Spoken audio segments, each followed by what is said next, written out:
forgot to turn the recording on. Yeah, Sorry. no, that's cool. As a federal asset that is on a day-to-day basis, it's hard to get information from them. I just couldn't speak to that, but I've noted that. And if you, Catherine, if you even want to put in the chat a specific what you're looking at besides how people might walk on it or what does that look like, I could just cut and paste that too and send it to the Office of Emergency Management to ask them to kind of track that down for Yeah, and when we do these questions, we always are doing, we're not just asking for general interest. We are really thinking about how are we going to use this information to inform people about choices they might have or impediments they might have. So it's not just, I want to know how the world works. It's, of course, I like the idea of people actually walking through the linked tunnels. I had not thought about it, or the Ballard Lock. So those are great questions. I love that they're coming because I want to know those answers as well. Those are all really, really great questions.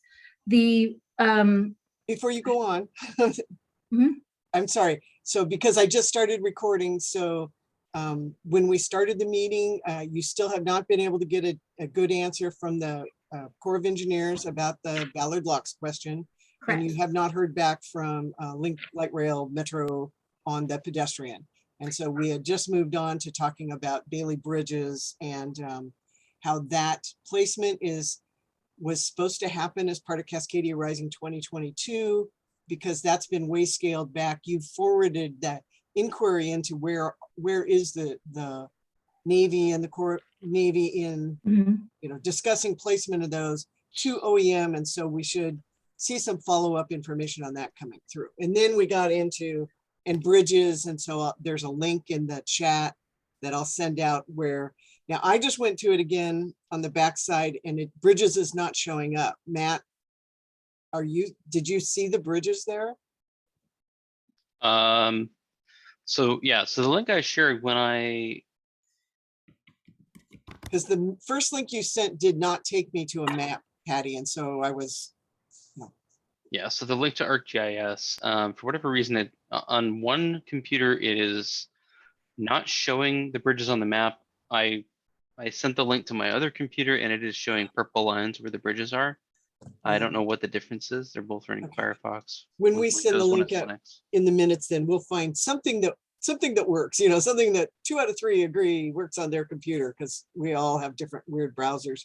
And then the last question about that link is that is just City of Seattle structures and does not include county and state bridges, right? So we have no single integrated bridge and overpass map.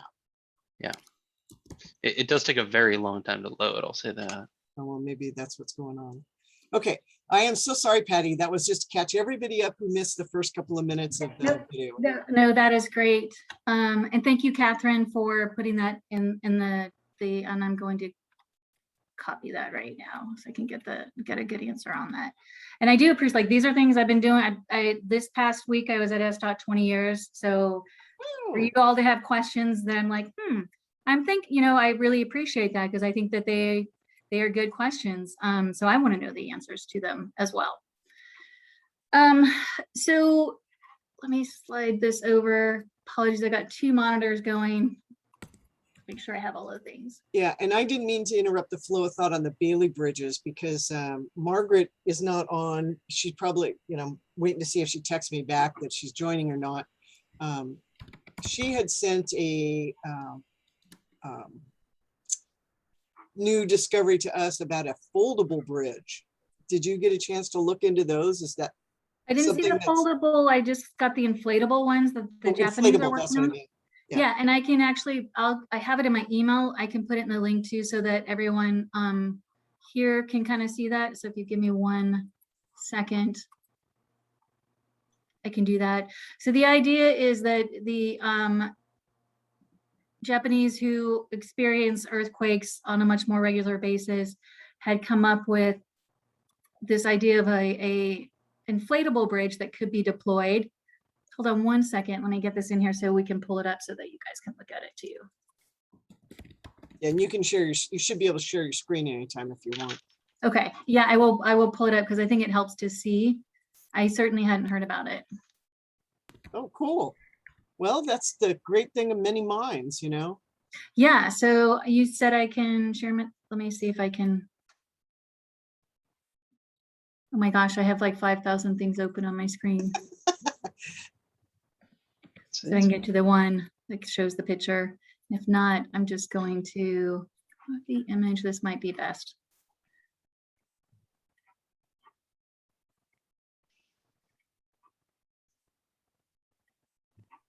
I do love technology that we can do this still, but it's kind of like also, it's fun to have you all get to watch me click and make concentrate faces where I'm concentrating on, can I do these things? I was trying to also post it in the chat and it's not letting me. So let's do that screen share again.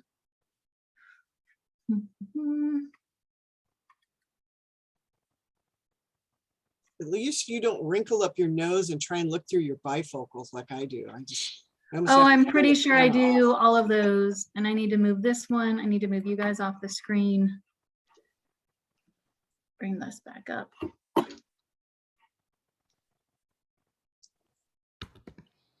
So fun.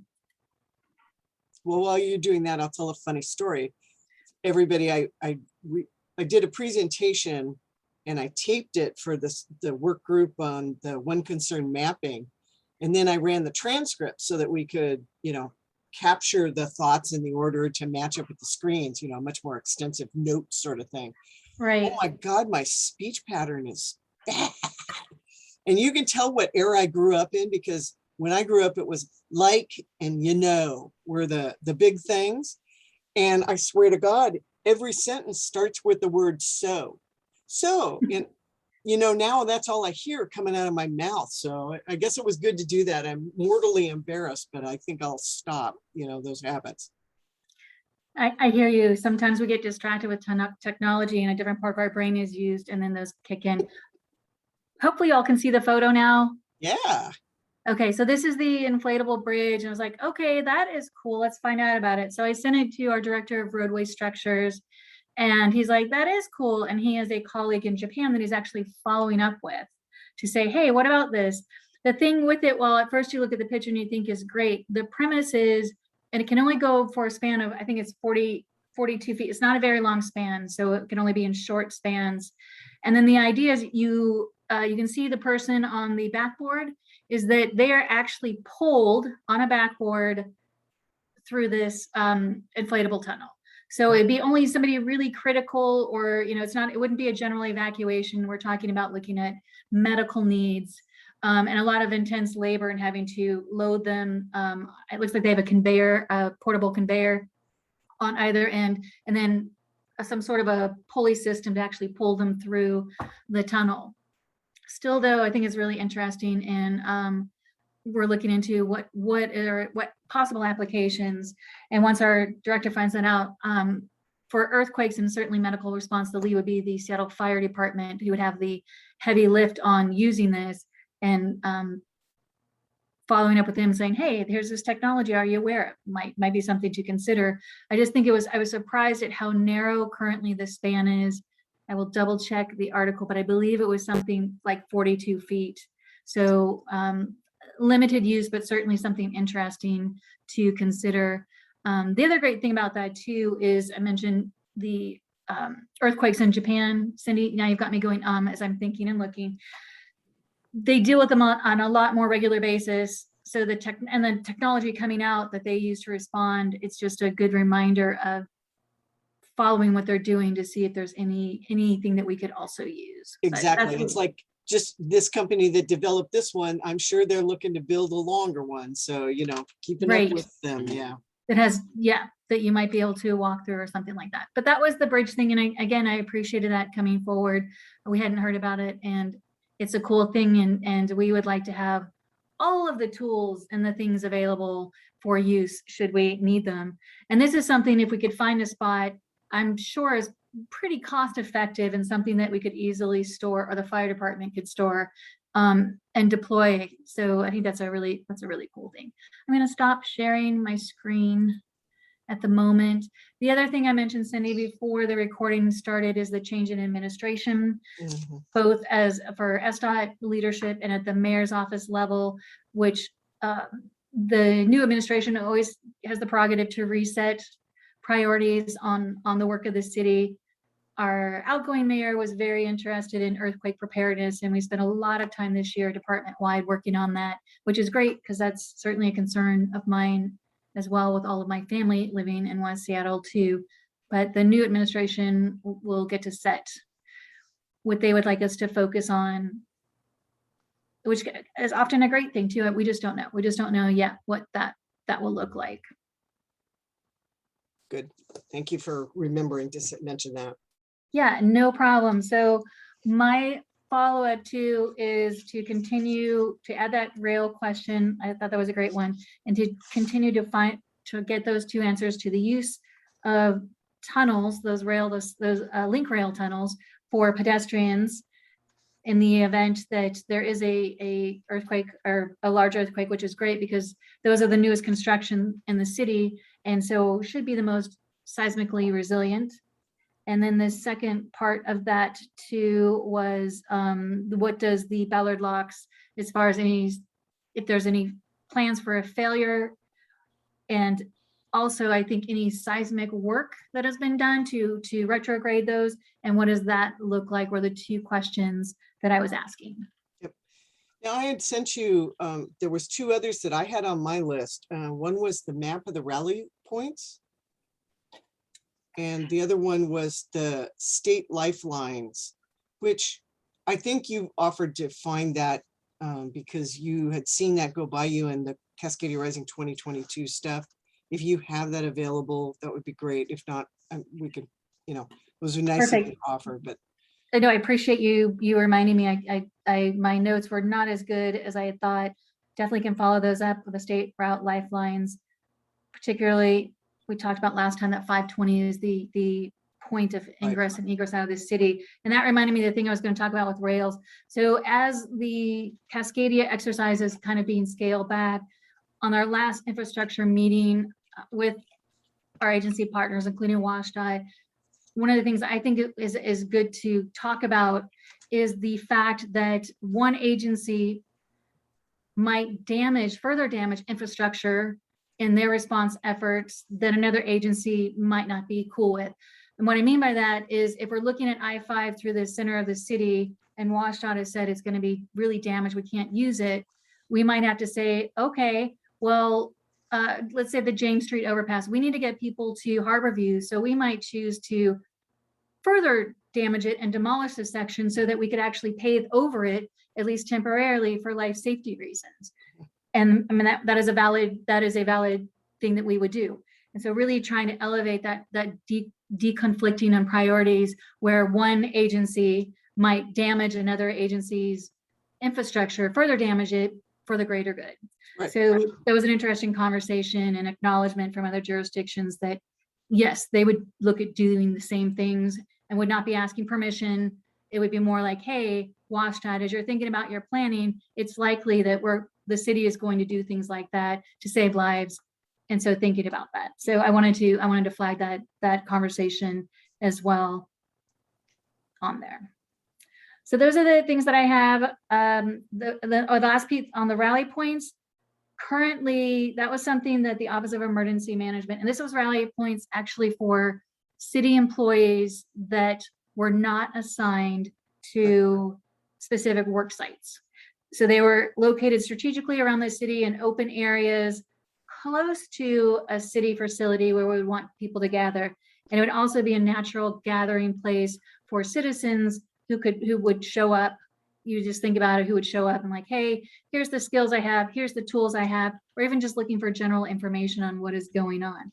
So the Office of Emergency Management is currently, that came out pretty quickly and right before COVID, re-vetting those locations to make sure that they make sense, including things like what sort of resources would be required there. For example, the auxiliary communication system, could they establish communications there easily? Do those sites work for them as well?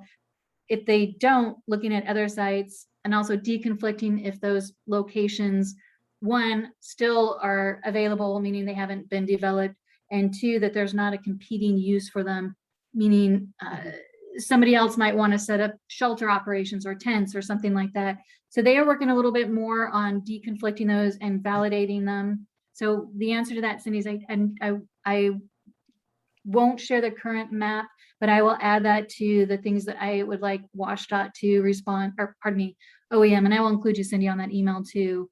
So verifying those rally points, asking for help with the rail question, the Ballard locks question, and the tunnel question, and then the last part, reiterating that we would like to see, SDOT would like to see them continue to follow up with the Navy on progressing the work to identify the Bailey Bridge locations. Cool. And I'll include you on that. Yep. So we really appreciate the chance to have a dialogue with you and learn what SDOT's doing and get the information, and that you're doing all this follow-up.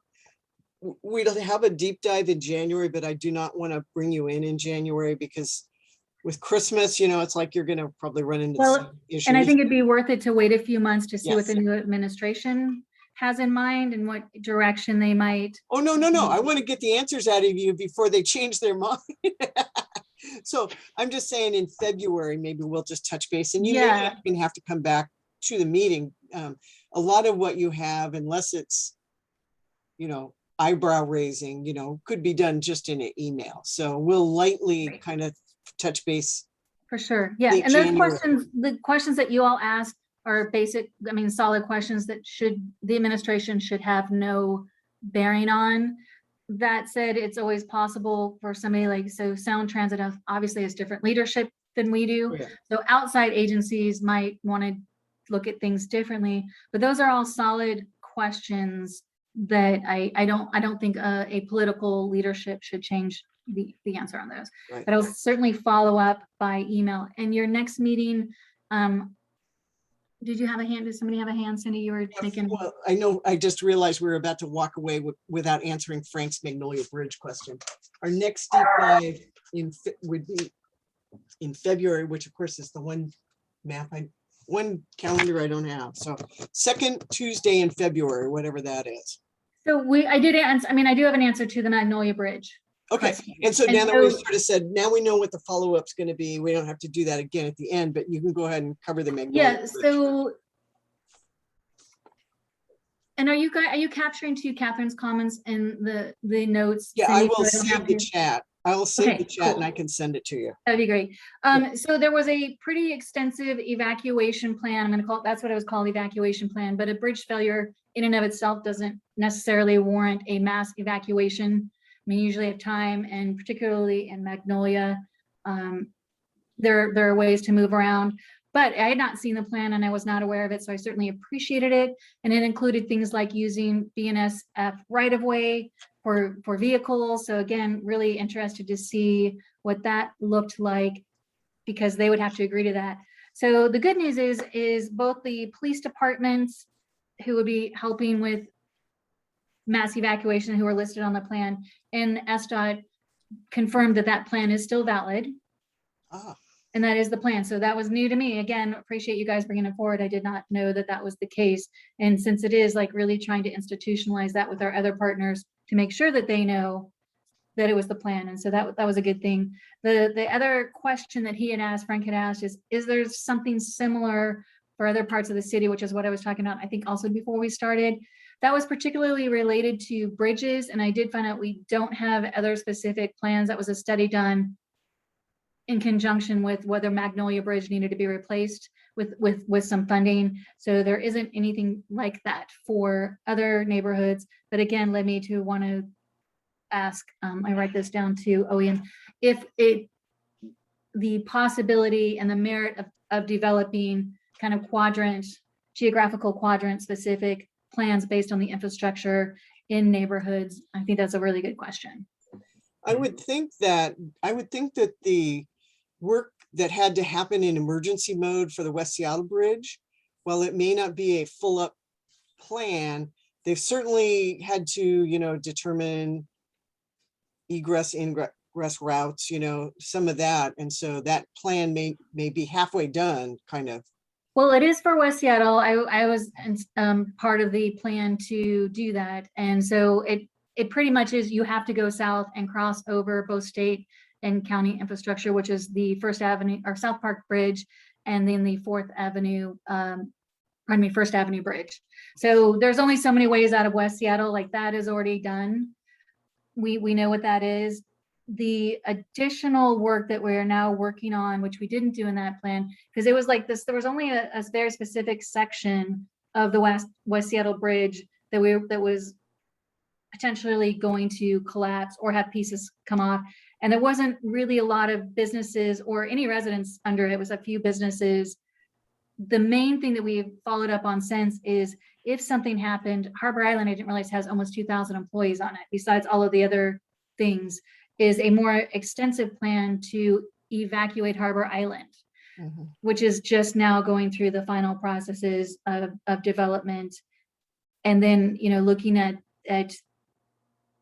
things like, hey, there's a lot of fuel on that. What would that look like as far as explosions? Another thing, yeah.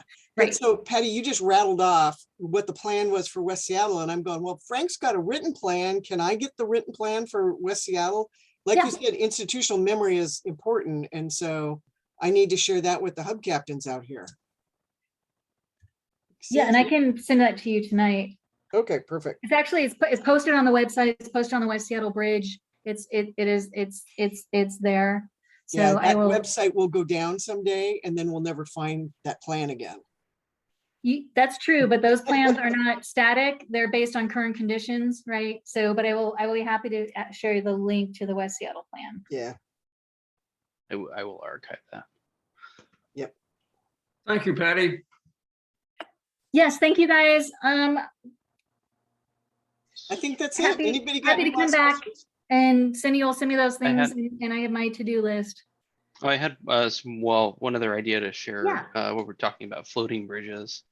Floating emergency bridges anyway. There's a TV show where they did a challenge, and they were trying to get some cars across a waterway, and this and so they built a floating bridge out of these cubes that interlock, using like a peg to hold the cubes together by the corners. I pulled up some pictures here, screenshots from the show, but basically, I don't know if you can see this. So these are like plastic durable cubes that snap together, and as part of the challenge, they built a very long bridge, and they actually drove these full-size cars across the bridge. Hold up a video so you can get an idea of how long it is, but this was up in Scotland in the Outer Hebrides. Right. So they've actually, built it across a pretty significant length of water here. Wow. And it seems like, if we had something like this, we could easily build a couple of crossings across Lake Union or Lake Washington. I think that's great. That's very interesting. Of course, I mean, that does not look stable or safe, but when you're looking at things, yeah, I think that's better than pretty sinking. cool. At least if you could get people to walk across it. Yeah, I would love for you to, or walking across it, that's great. I would love if you could send that to me too. I love that. That's great. Okay. I don't know if they're designed for cars, but it just shows how much they can carry when they're all locked together like that.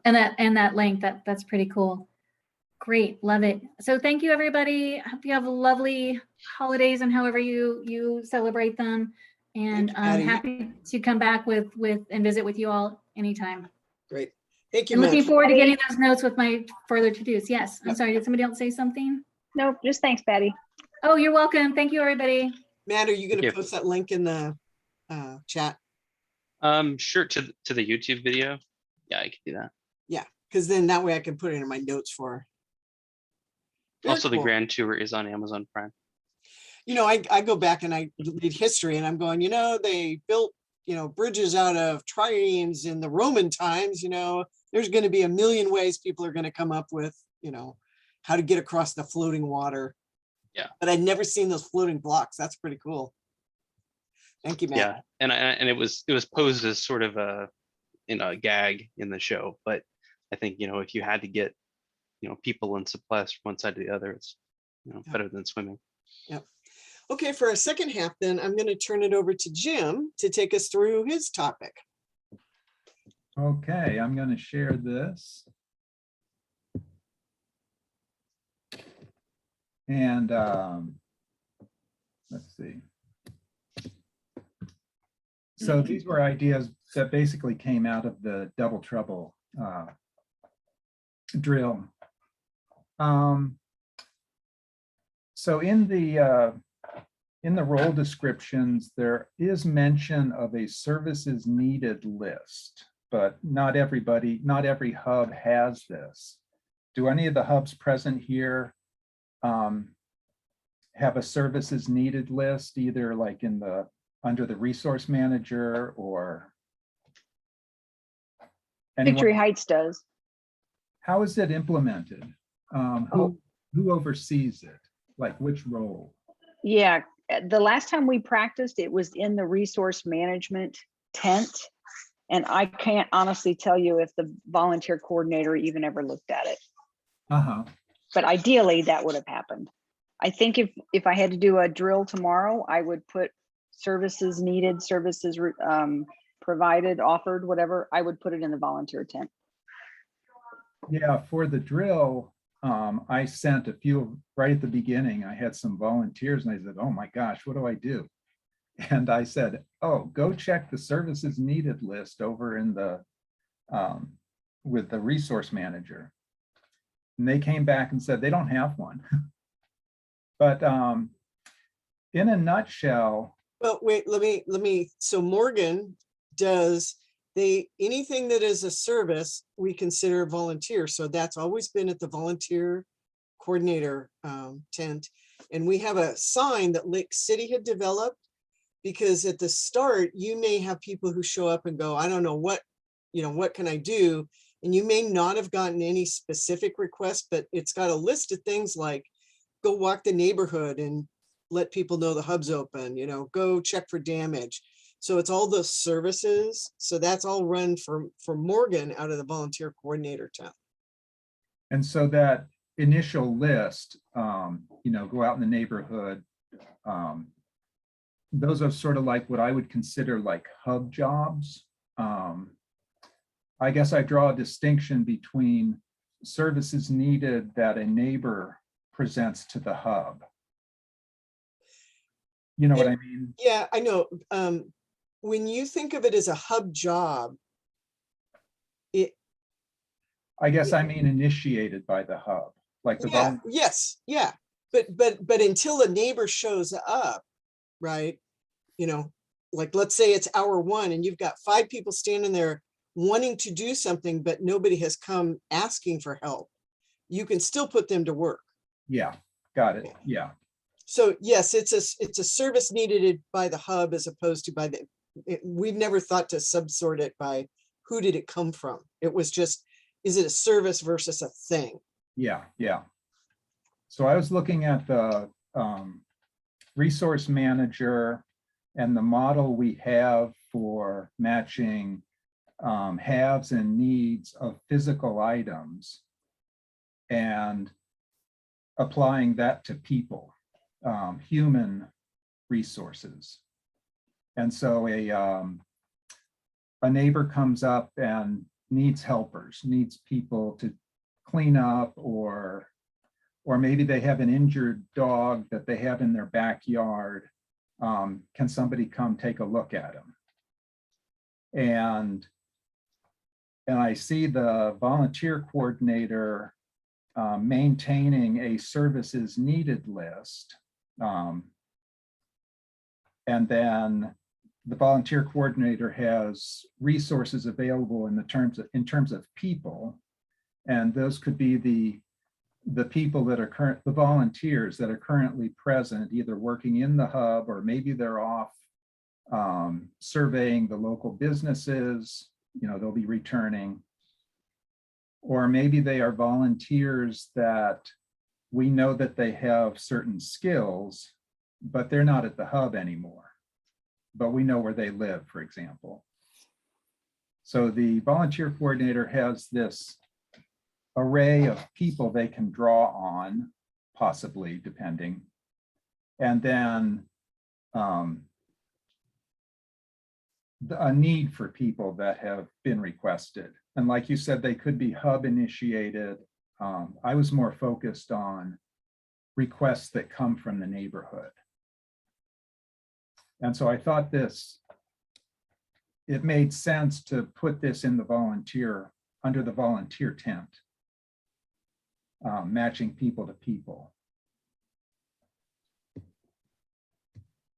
And so the greeter would send those types of, some neighbor comes and said, I need some people to do such and such, and they would send them to the volunteer coordinator.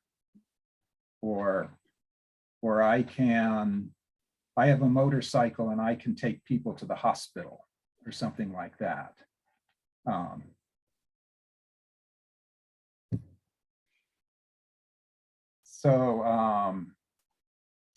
And it seems that, reading the materials, it seems like the or such a services needed list. It sounds like it's more often associated with the resource manager.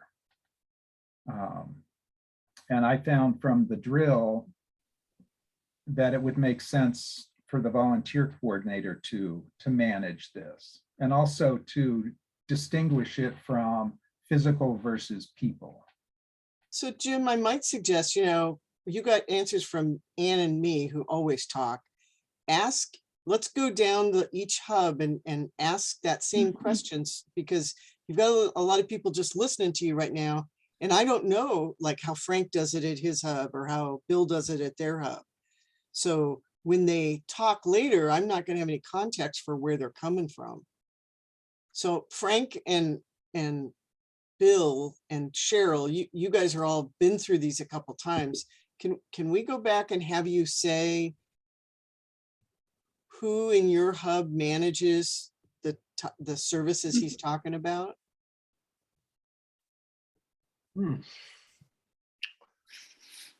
Well, Miqua has a different model than you guys use. We've looked at the one that you have, the one we have, and fill me in, Bill, if I'm in the weeds here. The information organizer or the information manager, because we would have needs, resources, lost and found. And given that our hub runs on a smaller model of say 5 people to run it, that's my memory of how we've allocated that in exercises. Bill? Well, yeah, as I recall, we basically put services needed would just fall under the information manager, it would become another need or a resource. So Yeah. That's basically it. I mean, we never got this specific. My turn. Yep. The situation is the same for me because it really does depend on how many people you have show up. And I will never forget the deer in the headlights for me when suddenly I thought if I show up at the hub, I'm it, So that is the situation. It really depends on how you can spread people out. And I understand what Jim is talking about. If you have the luxury of more people, that's wonderful.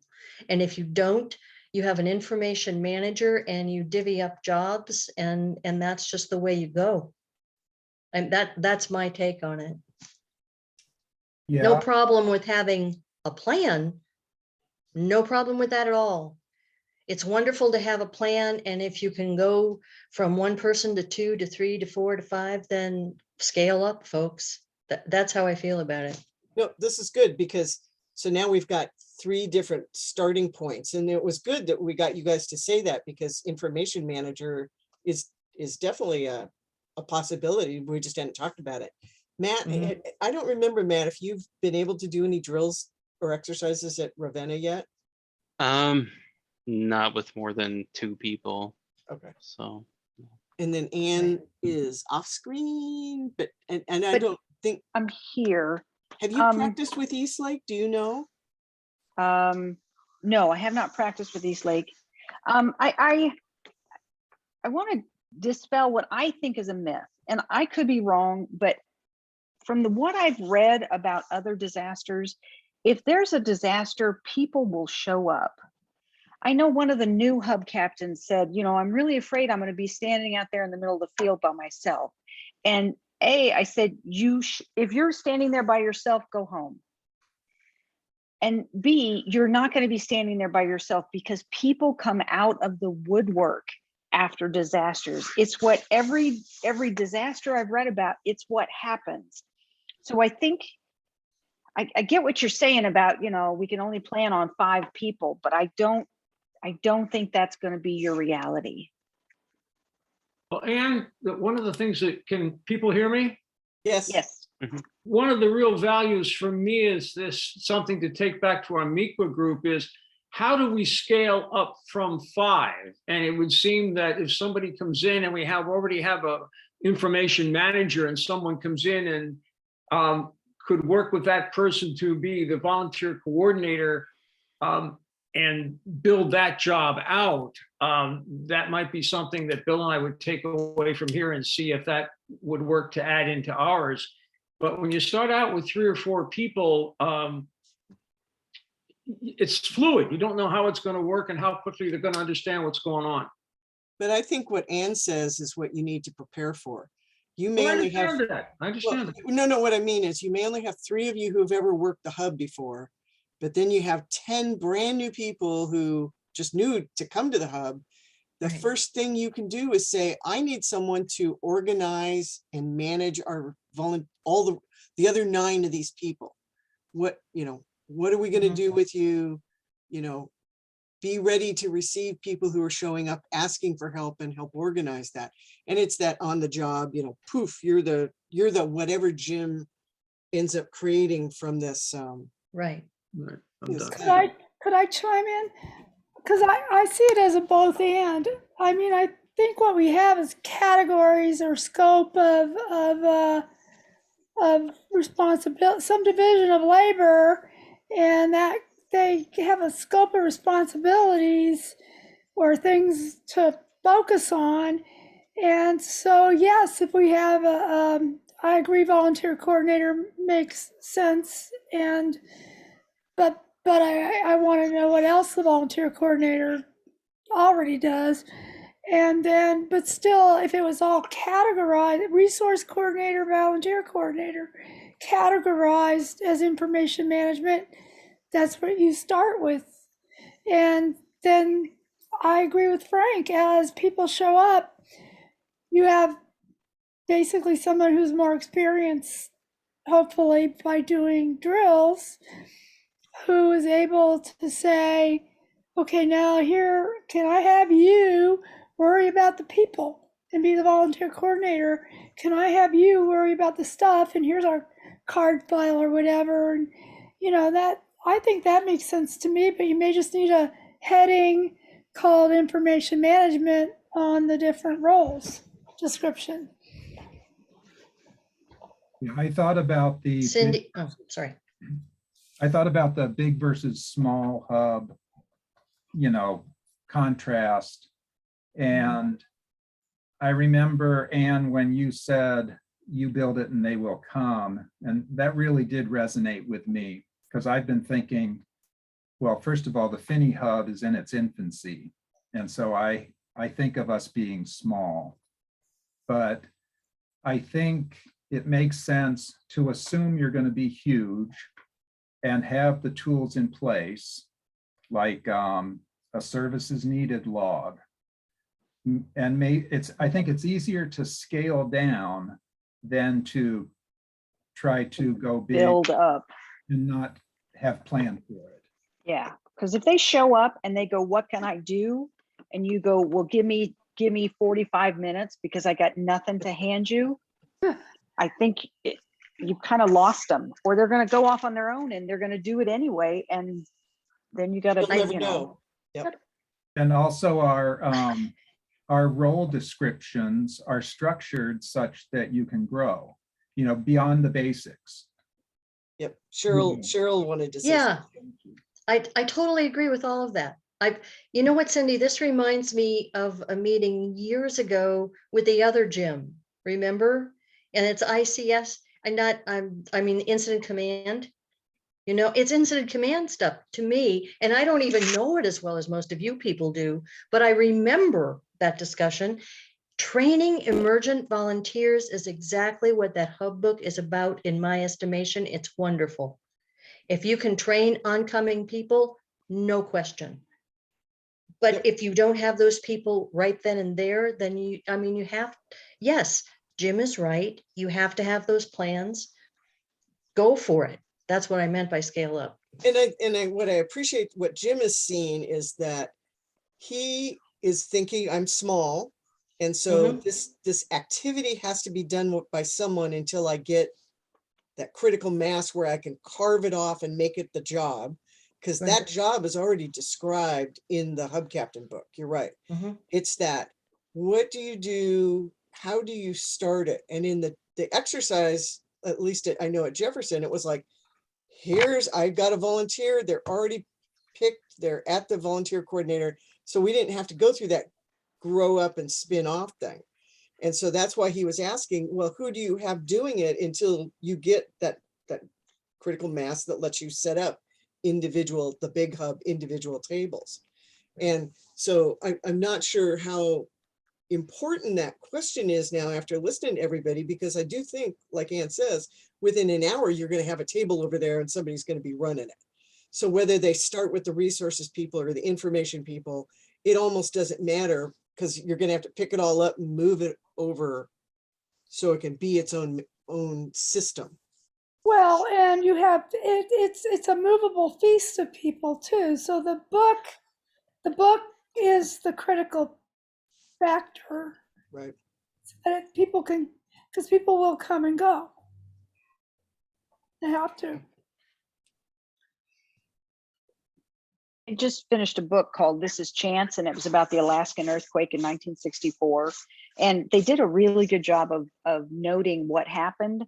And 4 hours, so this earthquake was, I think it was like 4 p.m., right before dark, right before Easter, Good Friday before Easter.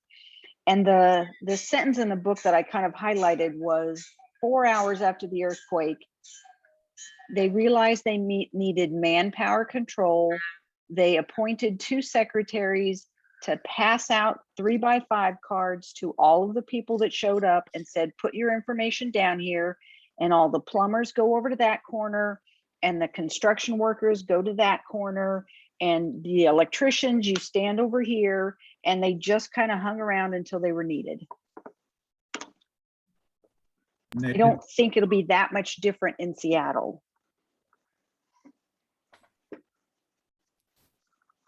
Did you say something, Jim?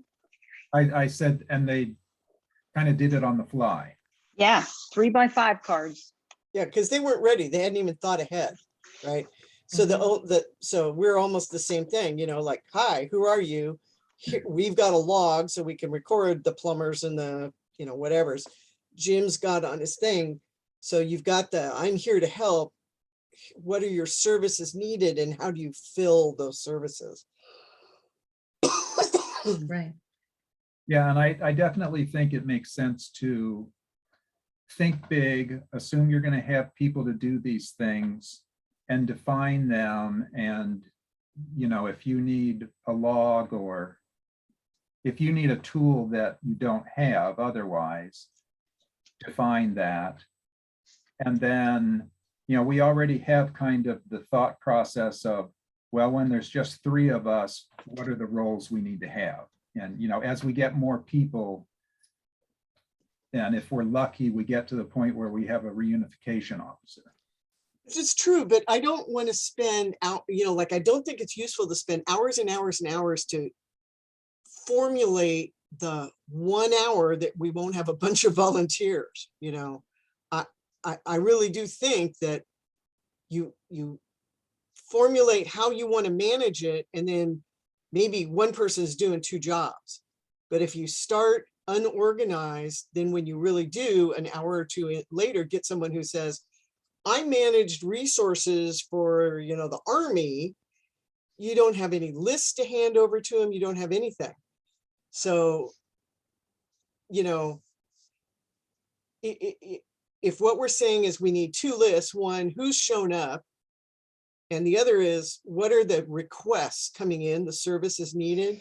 I was just heading over to grab the volunteer book because I thought we had a log, and we may have called it the go out and do a job log, but it really is who did I assign to the services, right? So maybe that's just that log renamed into, here's all the services required, then you can track who's come and gone. So hang on. Yeah, we have a log of, anyone we've sent out into the community. So we can track and follow up and. Yeah, the log that's in the book currently is the people you've deployed. Where did you send them? What time did they go? Yeah, but maybe a second log of who's, or an index card holder of 3x5 cards, and who do you have? Who do you Well- have available out in the community? Or maybe what the point is, the log that says, here's who we sent out, that's really the services, there really is supposed to be the services needed, because then you can glance down at it and go, hey, I haven't sent volunteers out to these 5 people who've asked for something. Yeah, I see the services needed list, similar to the needs in the resource manager. I need diapers, that type of thing. Somebody has requested some people to help sweep up something. Yeah, I see it the same way. And at the time, if we've got the people to do it, they go out, and that's a match. And it's no longer I guess you might think of it as a pending services needed. That it's when somebody, people are needed and we can't fill it at the time, or somebody needs a vet and we don't have a vet, but we make note of it and who requested it. And later, when the vet shows up, or, later when we can do the match, then we send them out, and then that gets crossed off the pending services needed. That's how I'm envisioning it. Now, Is there a way to combine those two functions though? Because if you sent somebody out to do something, right now we'd have to go over to another list and keep track of them there. And it seems like we should, like maybe it's 2 lines, here's the person, here's the address, here's what they need. And the next line below it is, and here's who we're keeping track of, here's who we sent out to go do it. well, we have a log for tracking anybody we send away from the hub. Right. For whatever reason, if they're checking on businesses or, for whatever reason, we know who we have sent out in the hub. If they don't come back in a good period of time, we'll send somebody to find them.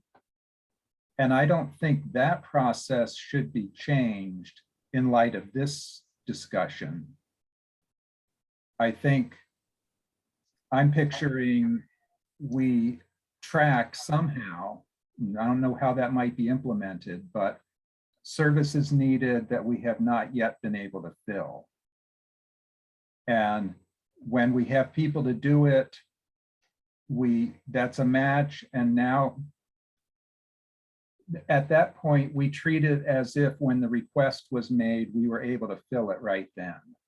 It's almost like you just cross it off the services needed list. Yeah, when your vet walks up, you hand them that piece of paper that says, I need a vet. And they walk off and go do the job. And you've recorded in the log that you sent a volunteer out to do something. Right.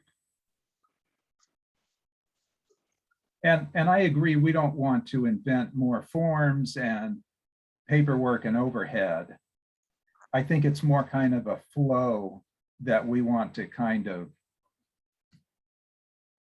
work the kinks out with. And Okay, but then I don't understand. What you said is you wanted,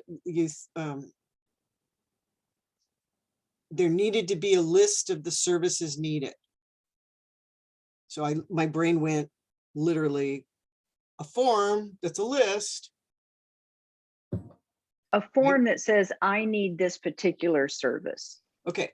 Not so a it's list of form. options, but No, it's a form that says I need a vet. Let's keep using the vet one. That's a good one.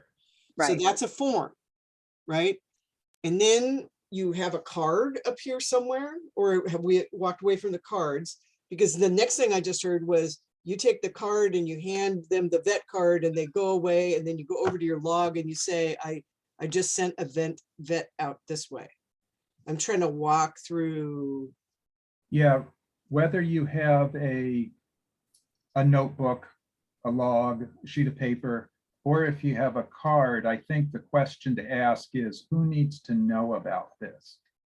Like if it's a card on a board, does it need to be visible so other people can see it? I don't think it needs to be. I think it's just the volunteer coordinator Mhm, or somebody who's helping them mhm. that would deal with this. And like the way I would do it, is have a log in a notebook. And as they come in and we're unable to fill them right then, write it down. And whether they have filled out some kind of a form from the information or the message taker or not, you know, we could get into the details.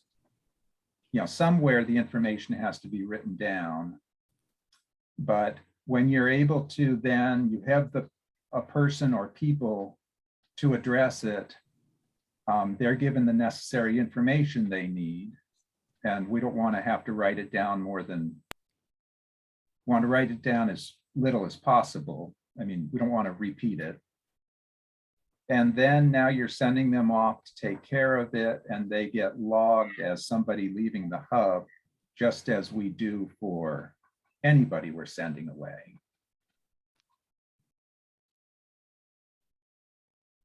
So to me, I sort of see it as the volunteer coordinator and their helper, if they have one, that are dealing with this.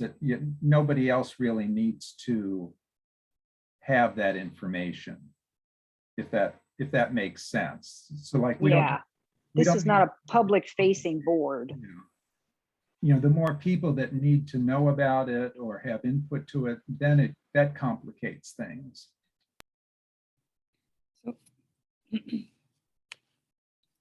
So that was half of it. Now the other half, volunteer skills. This is the category of people who volunteers come, they fill out a volunteer form and identify all their skills. And then later, or maybe you're the new volunteer coordinator, you weren't around when these people arrived and you don't know what skills are in the community. They're written down on the forms. How do you look that up? Somebody needs a particular skill. You know, there's an issue where the skill is needed. Do you sift through all your volunteer forms? Has anybody kind of thought that through or come up with a system for that?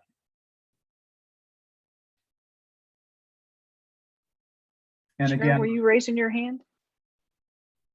yeah, I'm Go ahead, sorry. Cheryl. I'm sorry. Yes, Jim, I have used notebooks and the notebooks have tabs in them. And I'm not saying it's perfect. And I'm always trying to struggle with other people that I talk to in terms of the hub, like the assistant hub captain and other folks. But if you have, for example, an idea of who has skills, what I first did was a little survey of skills when I had more volunteers, and for various reasons I've had attrition. So you have people who will do certain things, and then, you know, if you keep that information in a notebook, you know how to contact them. You know, at least there's that much that you can do. It's not easy, though, to keep track of everything, as you well know, and that's what you're talking about. But at least you know who has those skills. are you talking about people in your community that ahead of time you have logged what their skills are? Yes, Do I understand you? yes. Yeah, and that makes. But you don't know where people are. I don't even know if I'm going to be here, you know, any of that. Right, but yeah, I thought about that also. You can have certain volunteer skill correlations with people in your community ahead of time. Mhm.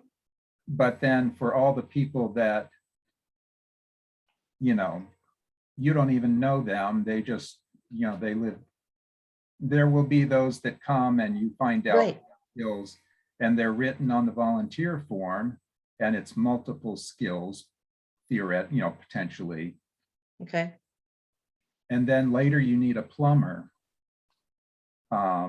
You can sort through your volunteer forms, but if we think big, we have, you know, 20, 15 forms and with different skills checked. And maybe I'm thinking this is going to be be harder than it will be. I don't know. Again, I'm not sure how, you know, Ann's "you build it, they will come" Right. thought you might be inundated with volunteers. You've had them all fill out forms and you're kind of overwhelmed with paper. So, That's why you put them in a notebook with tabs. That's what I've tried to do. but Cheryl, the difference is you're talking about people who you pre-filled out the forms and none of them are in town the day of the disaster. And what you've got instead is 100 people who showed up. So look at the news of what's going on at the tornado.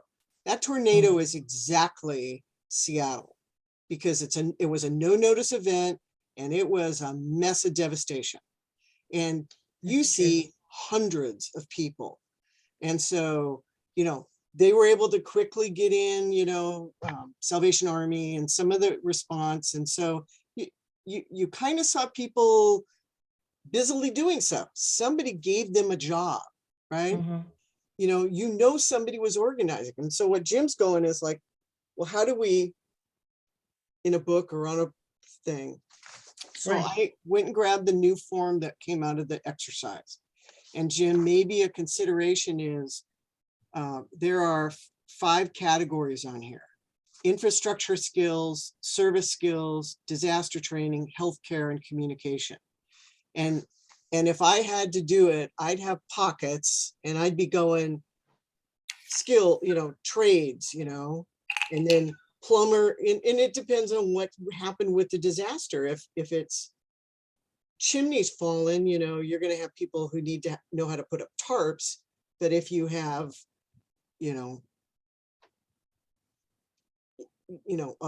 a lot of debris in the street in a neighborhood, you need somebody who has a bulldozer, you know what I mean? Yeah. So you can only pre-think so much, but, you know, knowing that we already got categories, you could at least start slapping pages together or forms together that say, here's all the infrastructure skills, you know, and that narrows true. down how much paper you have to flip through to get to, you know, the roofing guy. Pat? Yeah, I'm reading that same Jeannie Chance book, by the way. And Oh, fun. one point she makes is that when she tries to have the next person take over what she's been doing, which is doing a lot of announcing over the airways of people that are giving her a request, but she's doing it over the radio. The next person that comes on, she realizes, how can I, you know, like, how could she possibly take over? And she ends up staying like another 4 hours. And then the gal kind of gets the hang of what she's been doing. That's one point. But the other point is when you accumulate so much information, whether it's, you know, a need or I want this service or I can provide this, it seems like doing all that matching when you even have a file of cards or in a notebook, one person is going to have to scan through that. And I liked the idea when we were hanging things up and say, go over there and look, and you might find a job that you will match yourself up with, then come back and tell me what it is. I'll check you off for that and you're on your way, rather than, and then I don't have to necessarily keep it all in my head either. So, but then we get hung up on, you know, categorizing and how do you hang all this information up and all that. So Yeah, Jim put down on thing that I can see, high value skills and less, unique skills. And then there's just the, I have no skill, but I'm a pair of hands and a brain, put me to work, Or also the very common skills. I'm a woodworker. I'm good with tools, kind of. Yep. There are certain boxes on the forms that a lot of people are going to be checking. But then the less common, also what I call high value, I see us wanting to somehow be able to locate those more easily, maybe, I don't know, but then what's the criteria? But yeah, the categories, that's really the only thing I could come up with, is putting the forms, the volunteer forms, in different categories, different buckets, so that when you're looking for a skill, you go there first. And then you have the issue that people have a skill in more than one category, but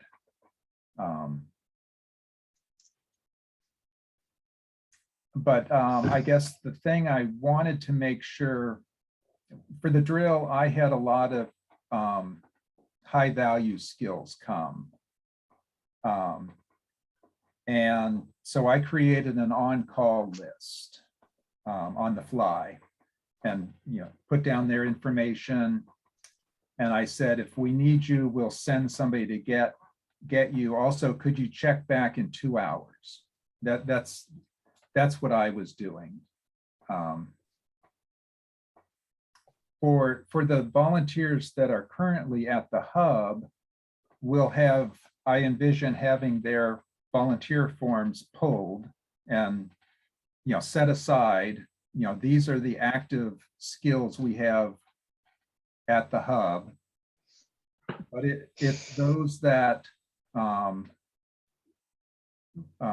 we have a need, and it's a situation where we're going to send a runner to that person's house to get them. And this is more like the vet scenario, for example.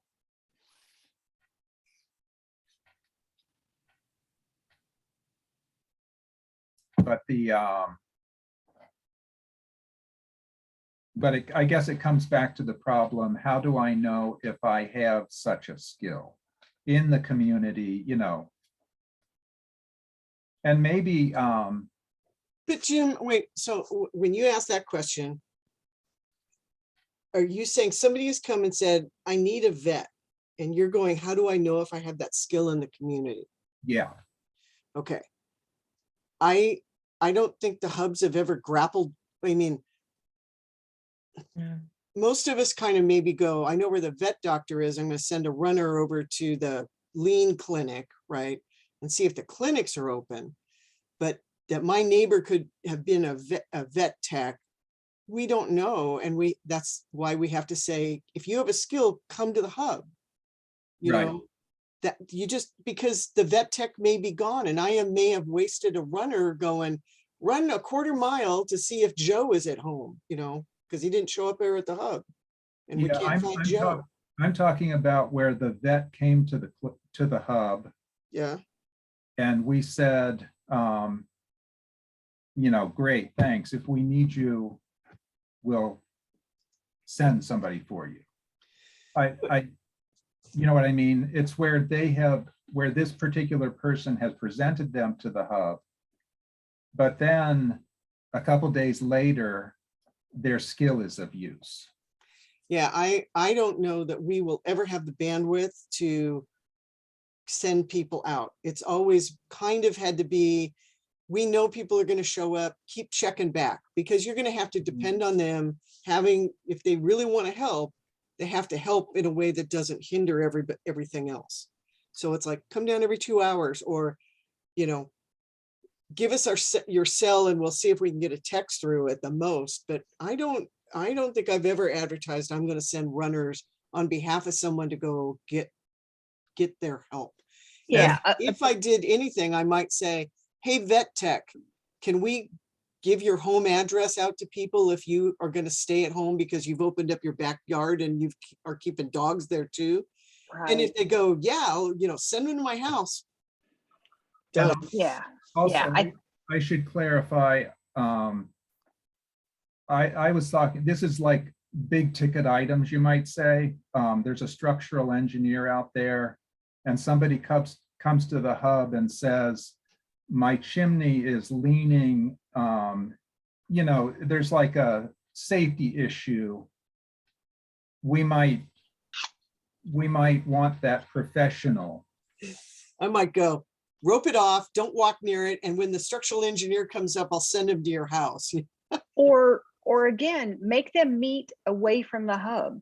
Go here, there's a structural engineer Yeah. at 123 Main Street, go knock on their door. Right, that was another thing I was thinking of, is similar to the physical things where we just tell people, okay, yeah, this is in the community, go here to get it.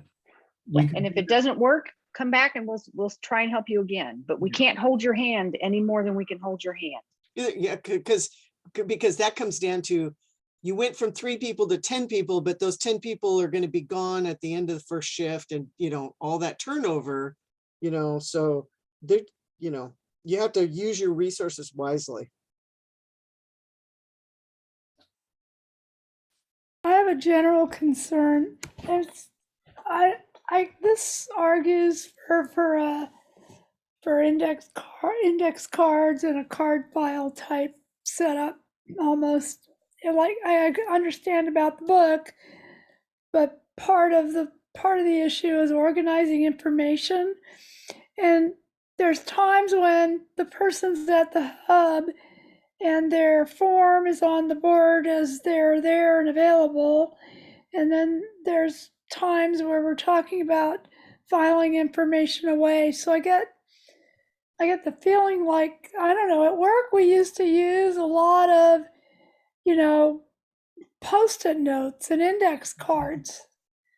And you'd move things around on the board and pull it off and put it aside or file it as your logging event or something. But I always have had a real hard time envisioning forms, of even having enough forms. I expect we'll be tearing up any paper we can get for people to note their name and address and what they do. So I guess I'm just a little bit not feeling the workflow. Well, we have the forms as, half sheets if at all possible, because what we found, Catherine, is because all the hubs set up outside and it's always windy. It's never nice. And when it's rainy, the paper gets wet really fast. And so it's unlike inside, it's really hard to keep orderly Post-its. They just get limp and start to fall off. Oh, I The agree. pocket holders and the shoe holders, and we tried all sorts of things like that. Yeah, know Frank, I'm thinking about a plastic box and a lot of cards. yeah, Frank's Yeah. group uses card file holders. Yeah, If For we our do hub- if we do drills in bad weather, we'll see very quickly how poorly it works. That's Yeah. why I know you don't use plywood boards and pins, because those don't work at all. I think Catherine's point is good. I like the idea of index cards and a little 3x5 card holder, because nobody needs to see these cards, like Jim was saying, except for the volunteer manager and maybe one other person. So there's no reason to put them up on a board and have them get wet and blown away if the public doesn't need to see them. Needs is one thing, but services offered is not something that everybody needs to see. Okay, but so that makes it harder for us, because at least we can make our own sheets and, print them at will. If we go to index cards, we're gonna have to figure out how to get all this information, all the services that are likely to be offered pre-printed on cards and out to people. Yeah, I haven't figured out yet how I'm going to do it, but that's what I'm leaning towards. Yeah. I wouldn't put it on a card. I'd have a laminated, here's what you have to write down for Yep. us. And I have the person write it on the card, and yes, at the end, you're gonna be cutting up paper, any paper you can get. So the cards will be cut up scraps of paper maybe, but I would have one shot. Please write this on the card for me. But then it goes Yeah. back to Jim's problem of, you've got a guy and he said, I can do heavy equipment operating, debris clearance, and by the way, I'm a roofer, and I've also been trained in CERT. So 5 different things, 3 of these are alike, 2 are not. And how do you put that on a card? You know, because Catherine, is you're trying to do fast retrieval, right? So you want the cards all in so that you can visually go, I'm looking for the top box checked. How many people do I have with the top box checked? Well, I think this idea of high value and less common skills is also very good in the sense that you can maybe categorize on that level. And then also you could have a tab that says multiple skills. But the broad categories, these people can do A, B, C, and D, or they're just a general volunteer willing to do anything. That, yeah, you have to scan a little bit, but you begin to get to know your volunteer base in your 10-block area, I would hope.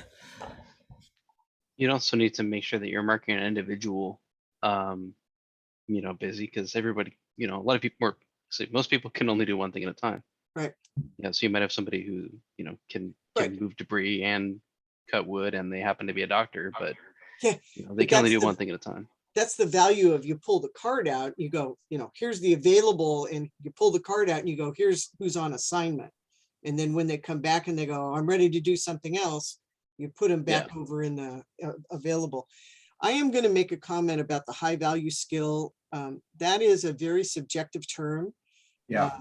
High value could be doctors in one neighborhood, and it could be debris clearers in another. So just high value doesn't mean anything to me, Yeah, that's just a moniker I gave. Yep. And I agree that it's very subjective. Yeah, yeah.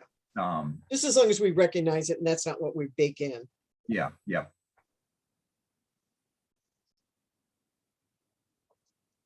Okay, I sort of feel that the services needed concept is pretty straightforward and just needs, some fine tuning. What we just been talking about here, volunteer skills and figuring out who has what skills and how far you're going to go in terms of utilizing those skills. I think that could use some further exploration, or that one is harder. Yep.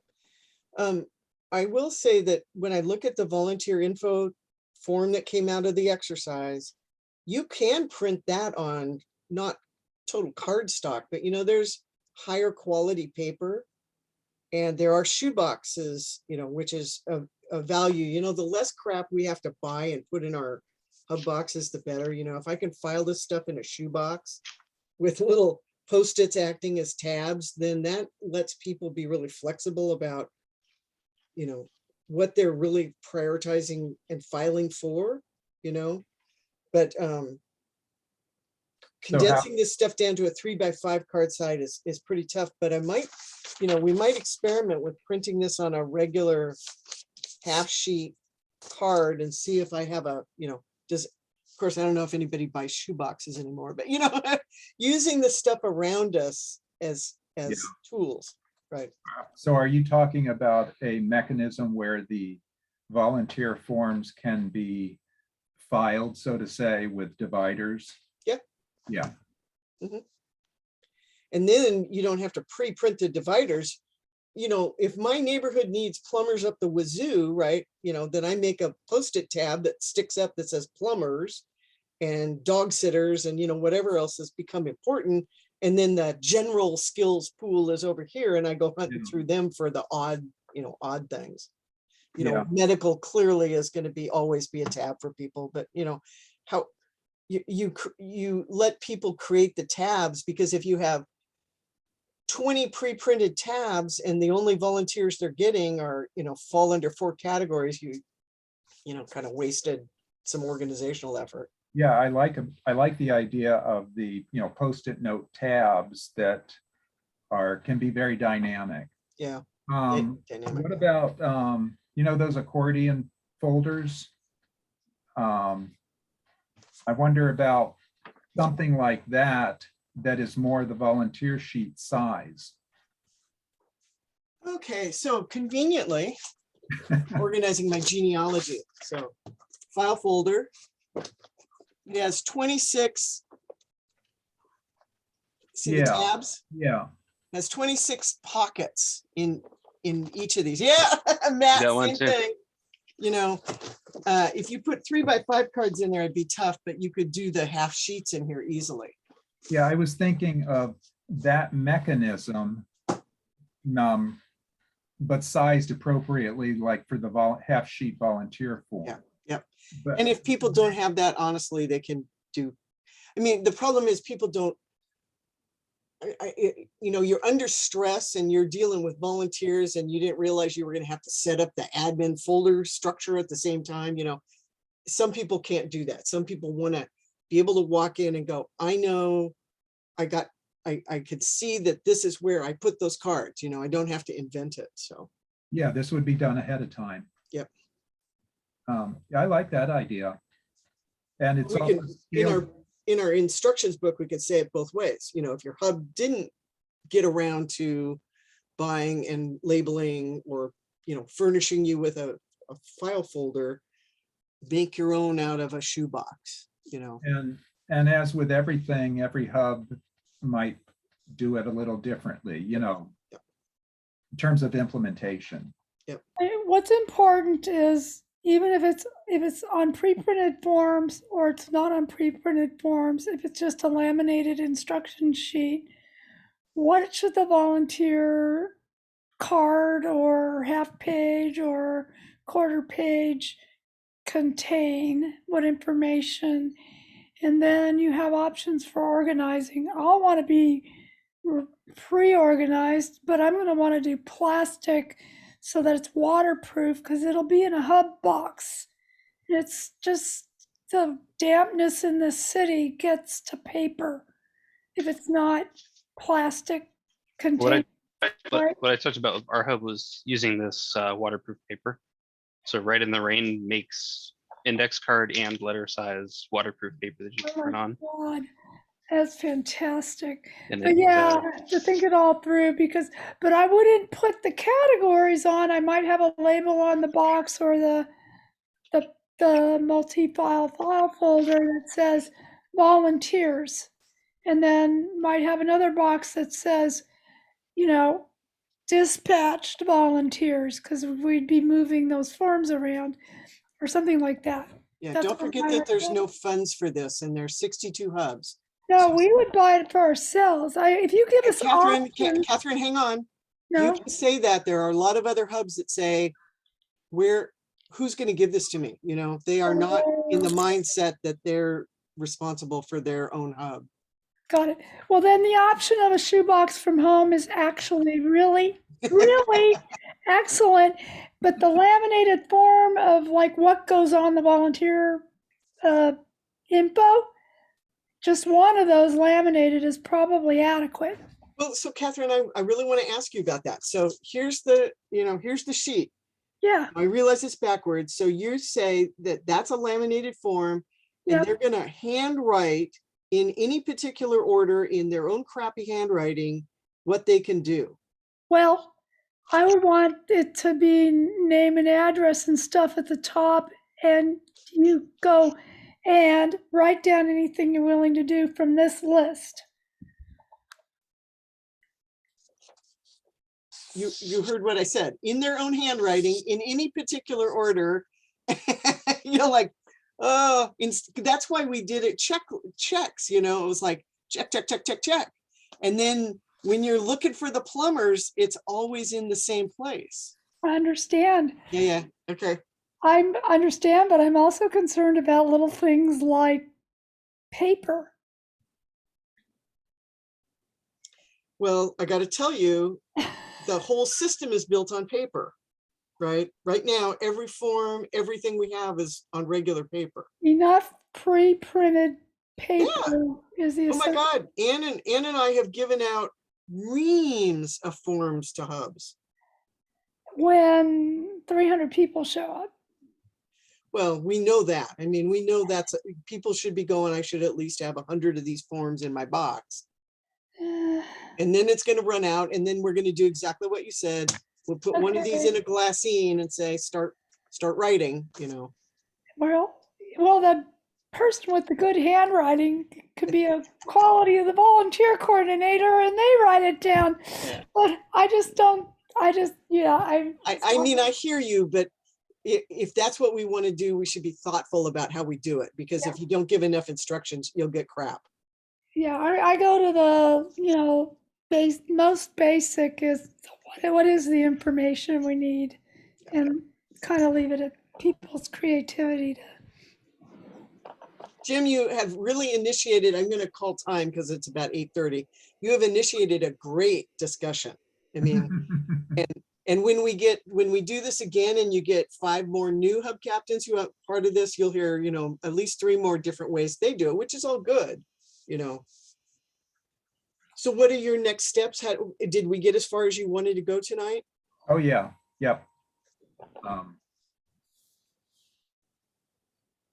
Next steps would be, I see